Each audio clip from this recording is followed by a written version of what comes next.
தள்ளி கொண்டு போய் காட்டில் விட்டு கோழிகள் ஆக்களை எல்லாம் விட்டு நாங்கள் அடித்து அள்ளி ஓடித்தோம். வீட்டுக்கு இருந்த முழு சாமானும் ஒன்றும் எடுக்கலாம், முழுக்க தண்ணி மூடி எல்லாம் மிதக்குது அப்படி தண்ணிக்குள்ள.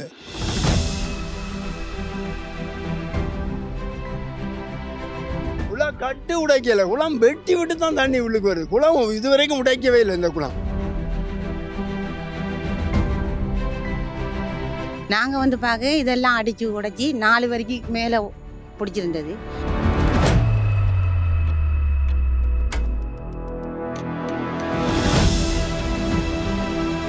இந்த மோட்டர் சைக்கிள் எழிஞ்ச பாருங்க, எல்லாம் தண்ணியில் வைங்க, அதெல்லாம் எல்லாம் முழுக்க சரி.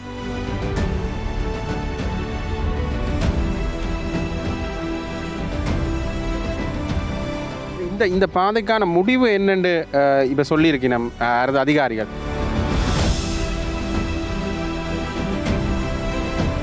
இல்லை அரசாங்கத்தால் கொடுக்கப்பட்ட நிவாரணம் எதுவும் வந்து சேரையில்.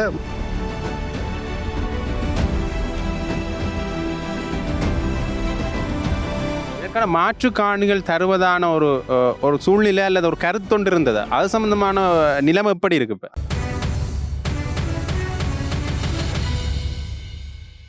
ஐபிசி தமிழ் உறவுகளுக்கு வணக்கம். உங்களுக்கு தெரியும், இந்த அனர்த்த நிலைமையின் பொழுது முல்லைத்தீவு கிராமம் மிகப்பெரிய ஒரு பேரழிவின் விளிம்பில் இருந்தது. அந்த வகையில் முல்லைத்தீவினுடைய சிராட்டிக்குளம் பகுதிக்குத்தான் நாங்கள் இன்று விஜயம் செய்திருக்கிறோம். நீங்கள் பின்னால் பார்த்தாலே தெரியும், உண்மையிலேயே இந்த வீதி சாதாரண மழைக்கு கூட மக்கள் பயன்பாட்டுக்கு உகந்ததாக இருக்காது என்பதுதான் பலருடைய கருத்துமாக இருக்கின்றது. இந்த சிராட்டிக்குளம் வீதியில் உள்ள சென்றால் 64 குடும்பங்கள் இருக்கின்றன. அந்த 64 குடும்பங்களும் சாதாரண மழைக்கு கூட இந்த நிலைமையைத்தான் ஈட்டியிருக்கின்றன. உண்மையிலேயே இந்த நிலைமைக்கு அவர்களுக்கு மாற்றுக்காணி கொடுப்பதற்கான வழிவகைகளை செய்து தருவதற்கு கூட அரசாங்கம் முயற்சிகள் எடுத்துக்கொண்டு வருகின்றது. இருந்தாலும் கூட இது சரியான முறையில் மக்களுக்கு போய் சென்றதா அல்லது மக்கள் இந்த நிலைமையில எப்படி இதை சமாளிக்கின்றார்கள் என்கின்ற தகவல்களோடு தான் நாங்கள் இப்போ மக்களை சந்திக்க இருக்கின்றோம்.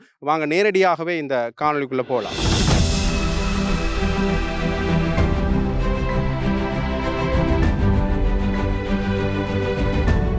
எங்களுடன் ஐபிசி தமிழுடைய பிராந்திய செய்தியாளர் இணைந்திருக்கின்றார். அவர்கிட்ட நேரடியாக கேட்டு தெரிந்து கொள்ளலாம். உண்மையிலே இந்த நிலைமை இப்போ மக்களுக்கு எப்படி இருக்கின்றது? முல்லைத்தீவு மாவட்டத்தினுடைய மாந்தை கிழக்கு பிரதேச செயலக பிரிவில் இருக்கக்கூடிய சிராட்டிக்குளம் கிராமமானது 64 குடும்பங்களை கொண்ட கிராமமாக இருக்கிறது.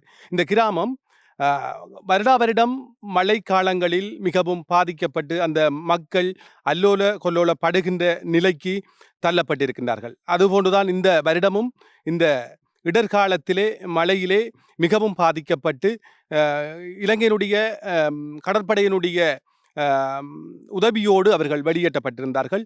அவர்கள் வெளியேற்றப்பட்டும் இன்று அவர்களுடைய வீடுகள் மிகவும் பாதிக்கப்பட்டிருக்கிறது. வீடுகளுக்குள் வெள்ளம் புகுந்து குளங்கள் உடைக்கப்பட்டு வீதிகளினுடைய பாலங்கள் உடைக்கப்பட்டு பெரும் இடரை சந்தித்திருக்கின்றது. அதுபோன்று இந்த சிராட்டிக்குளம் செல்லுகின்ற பிரதான வீதி மிகவும் குண்டும் குழியுமாக பாதிக்கப்பட்டிருக்கின்றது. அதனை இதுவரையும் இந்த திணைக்களங்களும் இந்த வீதியை செய்வதாக இல்லை. அங்கே ஒரு நோய் நொடி காரணம் என்று சொன்னால் கூட அந்த உறவுகள் வெளியிலே வந்து அந்த நோய்க்கான வைத்தியசாலை செல்வதற்கான வீதி கூட இன்றும் குன்றும் குழியுமாக இருக்கிறது. இப்போ மக்கள் வளமையான நிலைமைக்கு திரும்பி விட்டார்கள். இப்பயுமே அதே நிலைமையில தான் இருக்கு. நிலைமை அவ்வாறே தான் இருக்கிறது. இன்று வரையும் வீடுகள் ஒரு ஆபத்தான நிலையிலே தான் காணப்படுகிறது. என்றால் கடும் மழையிலே நீர் புகுந்து பெரிய ஒரு இடரை சந்தித்த ஒரு கிராமமாக இருக்கிறது. தொடர்ச்சியாக நாங்கள் மக்களுடைய மனநிலைகளை பதிவு செய்யலாம். தொடர்ந்து மக்களுடன் இருந்திருக்கலாம். பாருங்கள்.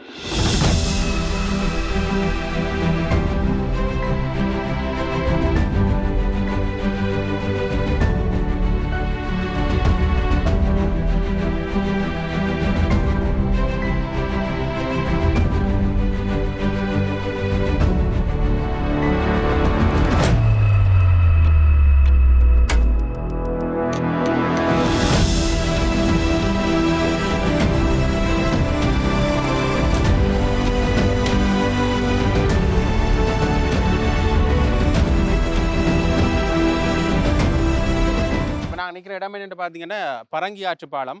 இந்த பாலத்துக்கு மேலால இந்த அனர்த்த நிலைமைகளின் போது இந்த பாலத்துக்கு மேலால தண்ணி பாய்ஞ்ச காணக்கூடிய மாதிரி இருந்தது. அது மட்டும் இல்லாமல் இந்த தண்ணீர் மன்னார் கடலை சென்றடைகின்றது. கிட்டத்தட்ட நான் இங்கே போகிற பயணத்தில் வந்து பல இன்னல்களை சந்திச்சு தான் இங்கே வந்தனாங்க. அதில் இந்த பாலத்தையும் காட்டணுன்றதுக்காக தான் நாங்கள் இதில் நிறுத்தினாங்க.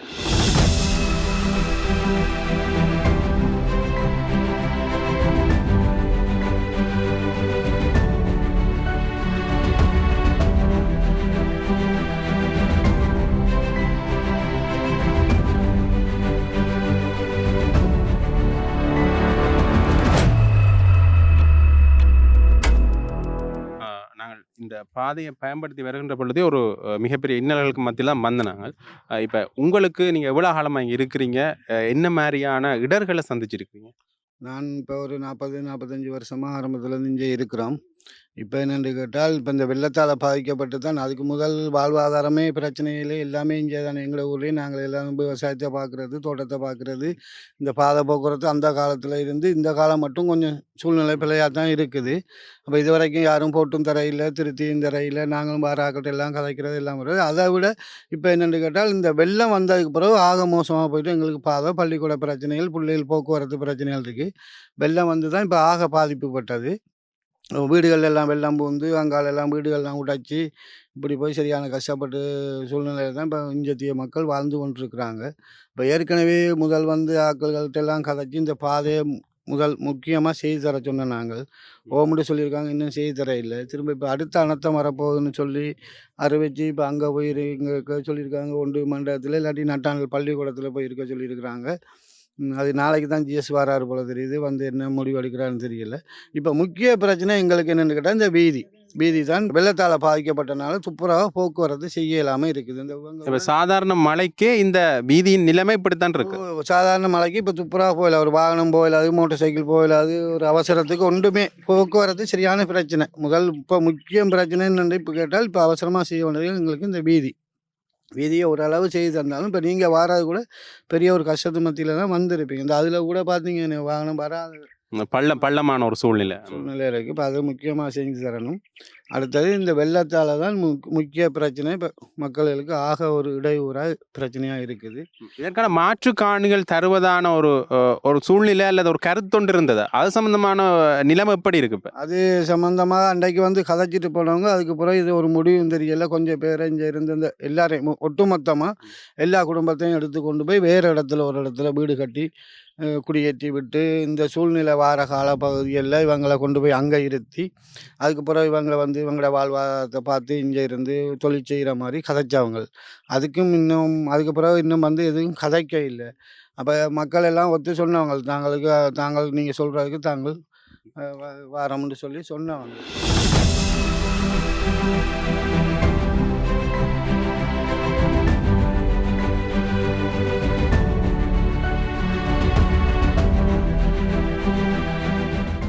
இந்த வீடுகள் கூட சாதாரண நிலைமையில் இருக்கிற வீடுகள் தான், அவ்வளவு பெரிய ஒரு இடரை தாங்கக்கூடிய அளவுக்கான வீடுகள் மாதிரியான நிலைப்பாடுதல் இல்லை. உண்மையிலேயே இந்த வீடுகளை வச்சோண்டு இதில் தொடர்ந்து இருக்க முடியாத சூழ்நிலை வருகின்ற பொழுது இப்போ அனர்த்தம் என்ற சூழ்நிலையால் உங்களுக்கு ஒரு மாற்று இடம் வந்து தருவதற்கான நிலைப்பாடுகள் இருக்குது. முன்னைய காலகட்டங்களில் எல்லாம் இந்த நிலைமையை எதிர்கொண்ட நீங்களா? இது சம்பந்தமாக மேலிடத்துக்கு நீங்கள் எந்த மாதிரியான ஒரு நிலைப்பாடுகள் வெளியில் சொன்னீங்க? இது 2 வருஷத்துக்கு முதல் ஒருக்கா இப்படி ஒரு இடை வந்து இந்தளவு ஒரு தாக்கம் வர இல்லை. ஒரு அளவில் வந்து போனதுனால பெரிய அளவுக்கு அறிவிச்சு அங்கங்கே சொல்லினவங்க அதுக்குரிய நிவாரணங்கள் அப்படி இப்படி கொண்டு விட்டுட்டு அது நார்மலாக விட்டுட்டாங்க. இந்த வருஷம் வந்தது ஆக ஒரு மோசமான அனர்த்தம், சரியான மக்கள் பாதிக்கப்பட்டது. இப்போ நிவாரணங்களும் சரியான முறையில் வந்து சேர்ந்த அரசாங்கம் சார்ந்த நிவாரணங்கள், அரசாங்கத்தால் தரப்பட்ட நிவாரணங்கள் இந்த அனர்த்தத்தின் போது சரியான முறையில் உங்களை கொண்டு வந்து சேர்ந்துட்டா? இல்லை, அரசாங்கத்தால் கொடுக்கப்பட்ட நிவாரணம் எதுவும் வந்து சேர இல்லை. மக்களால் வெளியிடங்களில் இருந்து செய்த உதவிகள் அதெல்லாம் வந்து சேர்ந்துட்டு அரசாங்கத்தால் கொடுக்கப்பட்டது அந்த காசு மட்டும் 25,000 ரூபா அந்த வீடு கழுவுறதுக்குன்னு சொல்லி கொடுத்த காசு மட்டும் ஒரு சில பேருக்கு கிடைச்சிருக்கு, இன்னும் மற்ற சில பேருக்கு கிடைக்க இல்லை. அந்த சில வெளிநாட்டு ஆட்கள் இருந்து உதவி செய்தவங்களோட காசுகள், நிவாரண பொருட்கள் அதுகள்லாம் வந்து சேர்ந்துட்டு அரசாங்கத்தால் சம்மந்தப்பட்ட நிவாரணம் எதுக்கும் சரியான முறையில் வந்து சேரையில். உங்களுக்கான காசெல்லாம் வந்துட்டா? இந்த 25,000 ரூபா பண பெறுமதி முழுமையாக வந்து இவங்களுக்கெல்லாம் வந்துட்டு எனக்கு இல்லை. என்ன நாங்கள் ஒரு வீட்டில் 2 குடும்பம் இருக்கிறனால அது ஒரு வீட்டுக்குன்னு சொல்லி அந்த காசு கொஞ்சம் பேர் எடுத்துட்டாங்க. அதில் இன்னும் சரிக்கு அரைவாசியான பேருக்கு இன்னும் அந்த காசு வந்து சேர இல்லை.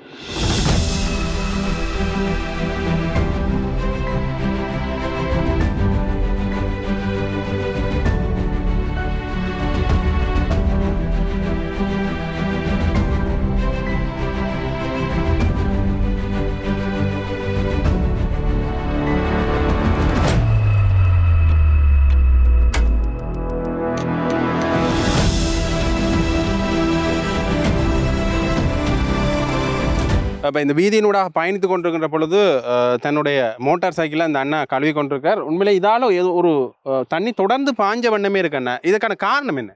காரணம் வந்து இந்த ஆற்று தண்ணி எடுத்து குளம் முடைச்சது. இந்த ஆறு பரங்கியாறு தான் இங்கே முல்லைத்தீவு மாவட்டத்துக்கு கீழே சிராட்டிகள்ன்ற பகுதி தான் இந்த பகுதி. இதுக்குள்ள வந்து பரங்கியாறுன்ற பிரச்சனையால் பரங்கியாறு வந்து உடைச்சி குளத்துக்கு தண்ணி வந்து தான் இந்த ரோட் பாதிக்கப்பட்டு கிடக்கு. கிட்டத்தட்ட இந்த அனர்த்தத்தில் ஓரளவுக்கு சுமூகமான நிலைமை வந்தால் கூட இந்த வீடுகள் எல்லாம் பார்க்க இந்த நிலைமை மாறாமல் அப்படி இருக்குது. தொடர்ந்து எவ்வளவு காலத்துக்கு இந்த இன்னல்களை சந்திச்சு கொண்டிருக்கிறீங்க? இங்க குடியேறினதுல இருந்தே இந்த பிரச்சனை தானே? எனக்கு கிட்டத்தட்ட தெரியத்தக்குன்னா ஒரு வருஷம் வந்திருக்கு தண்ணி. இப்படி நான் சின்ன ஆளாக இருக்கும்போது வந்திருக்கு.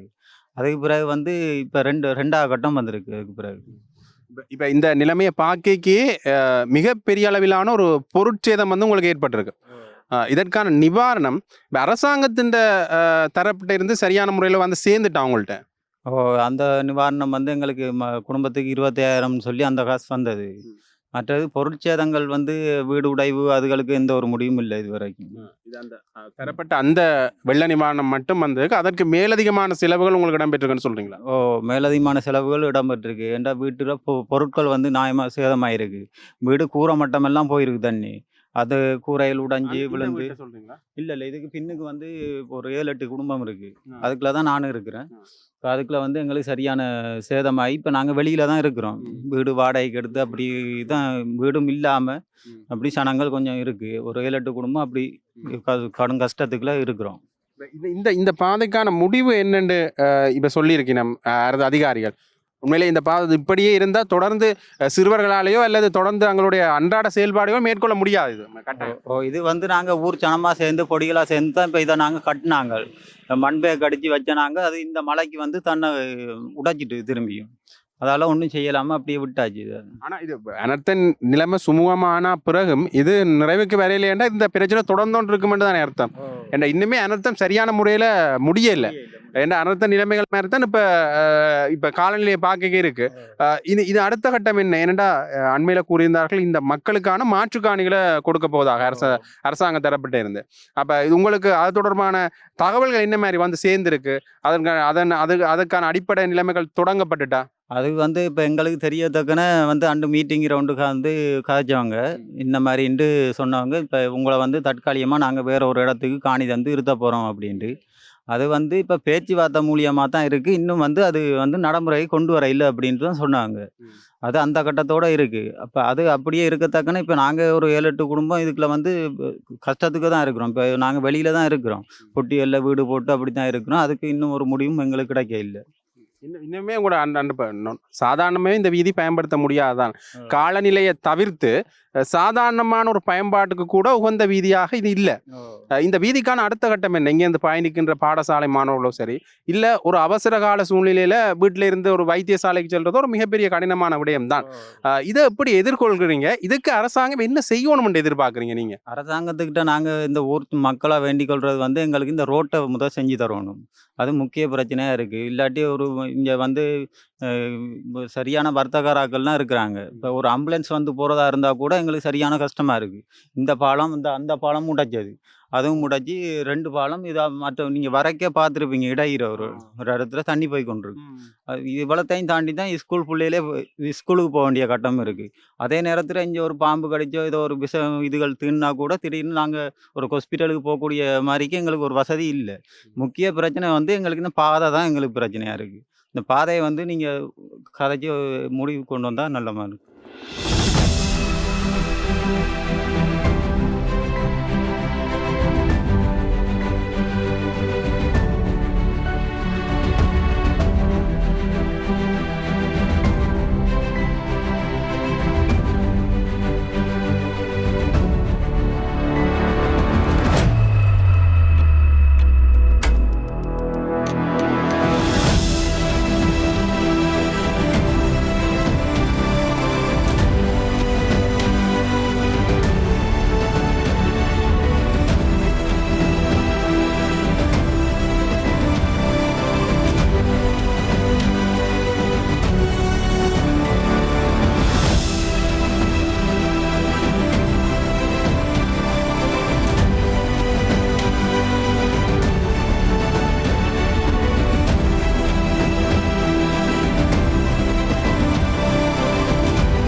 இந்த தண்ணி தொடர்ந்துமே நாங்க அந்த வீதியால வந்தோன்று கேக்கையுமே தொடர்ந்து பாஞ்சு ஓடிக்கொண்டே இருக்கு. அது வீட்டாலேயே வந்து பாயுதுன்ற அதுக்கான காரணம் என்ன? காரணம் குளக்கட்டை அந்த வண்டி இருக்கு தானே, அது வெட்டினபடியாக தான் எங்களுக்கு இதுக்கால தண்ணி வருது. ஓ, என்ன குளம்? குளத்தின் பேர் என்ன? சிராட்டி குளம், சிராட்டி குளம். இந்த தண்ணி வார குளமும் அதே அதே குளம் தான். அந்த குளத்தால தான் தண்ணி இஞ்சா. அது முதல் வரையும் அங்கால விட்டுனா இந்த வரையும் இஞ்சால இதுக்கு நேரம் வெட்டி தான் அடிச்சு அள்ளி தான் இதெல்லாம் அடிச்சு அள்ளி கொண்டு போகணும். வீட்டுக்கு தண்ணி பிடிச்ச காரணம் இதுதான். மாடுகளெல்லாம் இந்த கலிங்கி தண்ணி தான், இந்த குளத்து தண்ணி தான் தள்ளி கொண்டு போய் காட்டில் விட்டு கோழிகள் ஆக்களையெல்லாம் விட்டு நாங்கள் அடித்து அள்ளி ஓடித்தோம். வீட்டுக்கு இருந்த முழு சாமானும் ஒன்றும் எடுக்கலாம். முழுக்க தண்ணி மூடி எல்லாம் மிதக்குது அப்படி தண்ணிக்குள்ள. கிட்டத்தட்ட எத்தனை மாடுகள் கிட்ட அழிஞ்சிருக்கு? மாடு ஒரு 8-9 மாடு, பெரிய மாடு செத்து போச்சு. கிட்டத்தட்ட 8 மாடு. பண மதிப்புல பார்த்தா ஒரு மாடு சாதாரணமாக 1.5 லட்சம் ரூபா வரும். 8 மாடு போனது, 4 கண்டு போனது. ஒரு கணக்கான கண்டு 10 லட்சத்துக்கு மேலே போயிட்டு மாடு சொத்து அது போனது.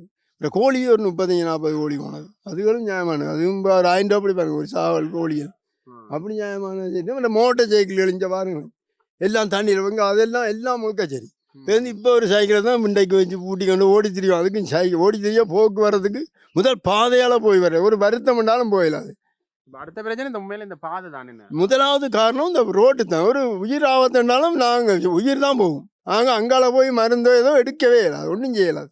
இதுலேருந்து 5 கிலோமீட்டர் நட்டாங்கடலுக்கு ஆஸ்பத்திரிக்கு போகிறது. அடுத்த இந்த சுகாதார பிரச்சனை உங்களுக்கு, இந்த சுகாதார பிரச்சனை இது என்ன எதிர்கொள்றீங்க? இப்போ பிள்ளைகளுக்கும் கூட இந்த தண்ணி தொடர்ந்துமே நிற்கிறதால இப்போ அனர்த்தம் ஓரளவுக்கு சும நிலைக்கு வந்தாலும் கூட இந்த இடத்துல பார்க்க இந்த தண்ணி தொடர்ந்து பாஞ்சோன்னு தான் இருக்கு. தொடர்ந்து தான் பாஞ்சோன்னு இருக்கு. ஏன்னா குளம் வெட்டி தானே இருக்குது. கட்டுனா தண்ணி கலிங்கலாம், கலிங்கிக்கு பாருங்க அதால பாதை விட்டு இருக்குது. அப்போ கலிங்கி தண்ணி அதால போகலாம், எங்களுக்கு ஒரு சேதம் இங்கே வராது. அது கலிங்கி தண்ணி அதால போய்கிட்டு இருக்குது. அப்போ இதுக்கு அது வளவுக்கு இல்லை தண்ணி பாயுது. இப்போ இருக்கிற வருத்தங்கள் ஏதாவது எதிர்கொள்றீங்க? வயிற்றாலடி 2-3 தடவை என் பிள்ளைகள் வயிற்றாலடி வந்து நாங்கள் ஆஸ்பத்திரியில் மருந்து எடுத்துறாங்க. வயிற்று ஓட்டம், இந்த தண்ணி மனம் தானே ஊத்த மனம் பாருங்க. இப்படி மனத்து இப்போ அங்கேயும் மண்டபத்தில் எத்தனை நாளைக்கு போய் இருக்குது. ஒரு நாள் 5 நாள் 4 நாள் 10 நாளைக்கு இருக்கலாம். இந்த சேதங்கள் எல்லாம் வந்து புகைப்படம் ஏதாவது எடுத்துட்டு ஜிஎஸ் வந்து படம் எடுத்துக்கொண்டு போனார். ஆனால் இது வரைக்கும் ஒரு முடிவும் இல்லை. இழப்பீட்டு தொகை ஏதாவது அப்படி ஒரு தொகையும் எங்களுக்கு சொல்லையும் இல்லை. இது வரைக்கும் படம் மட்டும் எடுத்துக்கொண்டு போயிருக்கிறோம். வேற ஒரு தொகையும் சொல்லல. மற்ற இந்த வீடு கழுவுறதுக்கு ஒரு 25,000 காசு போட்டது. பழமையான அந்த தொகை மட்டும்தான் இந்த இடத்துல இருக்கிற ஆக்களுக்கு கொடுக்கப்பட்டிருக்கு. 25 மட்டும்தான் கொடுக்கப்பட்டிருக்கு. வேற ஒரு கொடுப்பனோ ஒன்றும் தரையும். இதுவரைக்கும் கேட்ட இடத்துல கூட அந்த நிலைமையை தான் சொன்னேன். உலர் உணவு பொதிகள் ஏதாவது வந்ததா? பொதிகள் வந்து மக்கள் அரசாங்கத்தில் ஏஜிஓசில் வச்சு தந்து இருக்கா. வேற ஒன்றும் அது புறம் மக்கள் கொஞ்சம் தந்தை கொண்டு வெளியிடங்களில் வந்து எங்களுக்கு சாமான தந்தை சாப்பாடு. தொடர்ந்துமே இந்த நிலைமை இருந்தால் இதை எப்படி எதிர்கொள்ள போறீங்க? இந்த வீதிக்கான நிலைமை என்ன மாதிரி சொல்லியிருக்கணும் உங்களுக்கு? வீதிக்கு அதை பற்றி ஒரு கதையும் கதைக்கல. வந்து பார்த்துட்டு போயிடும், செய்வோம்னு தான் சொல்லுவோம். ஆனால் இதுவரை காலத்துலேயும் நாங்கள் அறியலை செய்து அந்த மாதிரி தெரியலை எங்களுக்கு. அப்படியே தான் இருக்கு வீதி. குளம் கட்டு உடைக்கலை, குளம் வெட்டி விட்டு தான் தண்ணி உள்ளுக்கு வருது. குளம் இதுவரைக்கும் உடைக்கவே இல்லை இந்த குளம். மற்ற ஆற்று தண்ணி தான் இங்கே மூவ் பண்ணுறது காரணம் அந்த கட்டு மறிப்பு. குளக்கட்டு உடைக்கல, குளக்கட்டு ஒரு இது வரைக்கும் உடைக்கல, வெட்டி தான் விட்டு மறிப்பு போட்டது பிரச்சனை. எந்த மறிப்பு? இந்த அது 6 மறிப்பு போட்டதான் எங்களுக்கு தண்ணி இங்கே தேக்க வருது. இதுவரை காலத்தான் தண்ணி இங்கே தேங்கதில்லை. போன வரையும் கட்டி விட்டாங்க, போன வரையும் தண்ணி, இந்த வரையும் ஆக மோசமான தண்ணி மூடிடுது. இந்த நிலைமையை பார்த்தா சாதாரண மழைக்கு கூட இந்த தண்ணி நீ வரக்கூடிய சந்தர்ப்பங்கள் இந்த கட்டாட்டிக்கு தண்ணி இங்கே வந்து ஏறி தான் நிற்கும். இது கட்டுற நடவடிக்கை எடுத்தா தான் உங்களுக்கு அடுத்த கட்டமா இந்த தண்ணியிலேருந்து பாதுகாத்தெல்லாம் இந்த ஊர்ல குடியும் இருக்கலாம், இல்லாட்டி இருக்கல. அடுத்த இந்த மாற்றுக்காணிகள் சம்பந்தமாக எல்லாட்டையும் கேட்ட பொழுது அவ சொன்னவே உண்மையிலேயே இந்த மாற்றுக்காணி தாரன்னு சொல்லி இருக்கிறோம். ஆனா இன்னுமே எந்த ஒரு நடவடிக்கையும் காணலன்னு சொல்லி ஒரு நடவடிக்கையும் எங்களுக்கு தர வந்து கதைச்சவி அந்த மாற்றுக்காணி தர போறோம், வேற இடத்துல காணி தர போறோம்னு கதைச்சிருக்கணும். இப்போ மாற்றுக்காணி தந்தா அது ஒரு தற்காலிகமான காணியாக தான் இருக்கும். உங்களுக்கு இந்த நிலைமை வருகின்ற பொழுது உங்களோட ஒரு காணியில் இருக்கக்கூடிய மாதிரியான நிலைமையில இருந்தா அதை நீங்க ஏற்றுக்கொள்றீங்க? அது பிரச்சனை இல்லை, நாங்கள் ஏற்றுக்கொள்றோம். இப்போ வாழ்வாதாரம் எல்லாம் உங்களுக்கு பாதிக்கப்படாது. ஏன்டா இதை ஒட்டின ஒரு வாழ்வாதாரத்தை தான் நீங்க பார்த்துருப்பீங்க. ஏன்டா இந்த சூழல் ஒட்டின ஒரு வாழ்வாதாரம் இப்போ இன்னொரு காணியில உங்களோட இருத்தேக்கு அது எங்க தருவினம்ன்றது ஒரு வேற பிரச்சனை.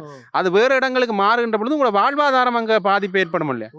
அது சம்பந்தமான உங்களோட கருத்து என்ன? அது என்ன மாதிரி சம்பந்தம்னா, எங்களுக்கு இருக்கிற இந்த மழை பிரச்சனை நேரத்துக்கு எங்களுக்கு அங்கே இருக்கிறதுக்கு ஒரு உயர்ந்தமான இடத்தை தந்துட்டு மற்ற வாழ்வாரம் நாங்கள் எங்களை பாதுகாப்பு தந்தா இது போதும். நாங்கள் இதை வச்சு பாதுகாப்பு. வயல் சார்ந்த நிலங்களை தான் நீங்கள் தொடர்ந்துமே இங்கே பார்க்கக்கூடிய மாதிரி இருக்கு. இதுன்ற இழப்பு எப்படி இருக்கு? அது பரவாயில்ல, நல்லா இருக்கு.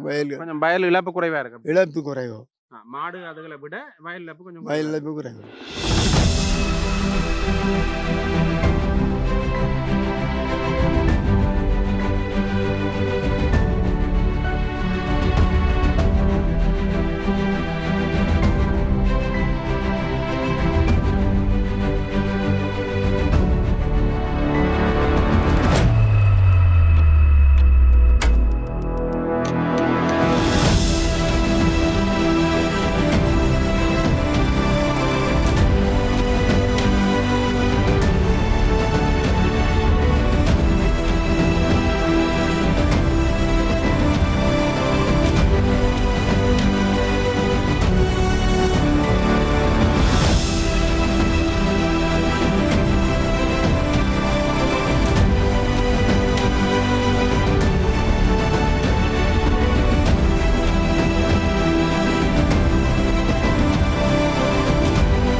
எத்தனையாம் தேதி அளவுலையாக்கா இங்கேருந்து நீங்கள் வெளியேறினீங்க? நாங்கள் 27ஆம் தேதி இரவு 8 மணிக்கு போயிட்டோம் அம்மா விட்டடிக்கு போக. அங்கே ஒரு 10 மணி போல் அங்கே தண்ணி வந்துட்டு, அங்கே தண்ணி வந்ததால் நாங்கள் அங்கே இருந்து மண்டபத்துக்கு போயிட்டோம். மண்டபத்துக்கு போன பிறகு திருப்பி இங்கே எப்போ வந்தீங்க? இங்கே நாங்கள் 7ஆம் தேதி வந்து பார்த்தோம், வீடெல்லாம் சுரியாக கிடந்தது, எல்லாம் கழுவி விட்டுட்டு. ஒரு அக்கா, அந்த அக்கா பக்கத்து வீட்டு அக்கா தான், அவள் வீடு தாரண்டவா, அதில் போயிருந்தான். அவையல் குடும்பம் தான், அவையல் தமக்க விட்ட இருக்க போகிறேன்ட்டு நாங்கள் சொன்னால், நாங்கள் குடும்பம் இங்கே இருக்கோம், நீங்கள் தமக்க விட்ட இருங்கன்ட்டு அவன் அனுப்பிட்டு நாங்கள் அவாட வீட்டிலே போயிருக்கிறோம். அது பிறகு இங்கே அந்த நிலைமை சரி சீராக வரையில் என்ன இப்போ இந்த இதே நிலைமை தானே என்ன? மின்சார சபை வந்து இந்த மீட்டர் போட்டுனா பிறகு என்ன நடந்தது? உள்ளே போகணாமன்ற மாதிரி சொன்னேன். மீட்டர் போட்டுனா பிறகு உள்ளுக்க கொஞ்சம் காயெல்லாம் விட்டு தான் போக சொன்னேன் வேறு உள்ளுக்க வீட்டுக்குள்ளே. இது வந்து பார்த்தவையா இந்த நிலைமையில? இது பிறகு நீங்கள் மண்டபத்துக்கு போயிருக்கேல்ல? இல்லை, நாங்கள் போகலை. இப்போ நாங்கள் இருக்கிற வீடும் சுற்றி வர தண்ணி தான். இப்போ இதில் ஒரு திண்ணை இருந்த மாதிரி அந்த அண்ணா சொன்னார் கதை கேட்க, ஒரு பிராந்த மாதிரி ஒன்று இருந்தது, அது அங்கால இருந்தது, அதெல்லாம் தண்ணி இழுத்துட்டு போயிட்டு முழுமையாகவே உடைஞ்சிட்டேன். முழுமையாக அடிச்சு உடைச்சின்னு போயிட்டு. முதல் ஒரு மாதிரி வீட்டை விட்டுட்டு போயிருப்பீங்க, திருப்பி வந்து பார்க்க அந்த வீடு அப்படியே என்ன மாதிரியா நிலைமையில இருந்தது? நாங்கள் சாமானெல்லாம் மேலே தான் தூக்கி வச்சுட்டு போனோம். நாங்கள் வந்து பார்க்க இதெல்லாம் அடிச்சு உடைச்சி 4 வரைக்கும் மேலே பிடிச்சிருந்தது. இதில் இவ்வளோ தண்ணி மட்டும் மூடி மேலே 4 வரைக்கும் பிடிச்சிருந்தது ஓடு, ஓட்டுக்கு தண்ணி. முன்னில் ஓடெல்லாம் கீழே விழுந்து கிடந்தது. அதில் பின் விராந்தையை பார்த்தா அது இல்லை, அதில் உள்ள தகரங்களும் இல்லை, எல்லாம் தண்ணி இழுத்துட்டு போயிட்டு. இப்போ கூட உள்ளுக்க போகிற சூழ்நிலை இருக்கா? இப்போ என்ன போகலாம், இந்த கதவு இறுகி போயிருக்கு, கொஞ்சம் தள்ளி உள்ளுக்க போய் பார்க்கக்கூடிய இதாக இருக்குது.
இப்போ நீங்கள் பின்னால் பார்த்து கொண்டிருக்கின்ற இந்த சிராட்டி குளத்தினுடைய இந்த அணைக்கட்டு உடைந்த காரணத்தினால தான் இவ்வளவு நீரும் அந்த மக்களுடைய வீடுகளுக்கு போய் சென்றடைந்திருக்கிறது. இந்த நிலைமை தொடருமாக இருந்தால், இது அனர்த்த நிலைமை என்றதை தவிர்த்து இந்த நிலைமை தொடருமாக இருந்தால் இந்த மக்களுடைய நிலைமை இப்படித்தான் இருக்க போன்றது. அது மட்டும் இல்லாமல் இதற்கு இந்த அரசாங்கம் எப்படி முகாமை செய்ய போன்றது என்ற கேள்வி ஒன்று எழுந்திருக்கின்றது. அது மட்டும் இல்லாமல் இங்கால கொஞ்சம் தள்ளி போனீங்கன்னா கலிங்கு, அங்கே கட்டப்பட்டிருக்கின்ற கலிங்கு பாலம் உடைவடைந்திருக்கின்றது. அங்க கூட நீர் சரியான முறையில வழிந்தோடுவதற்குரிய எந்த ஒரு முகாமைத்துவ நடவடிக்கைகளும் மேற்கொள்ளப்படவில்லை.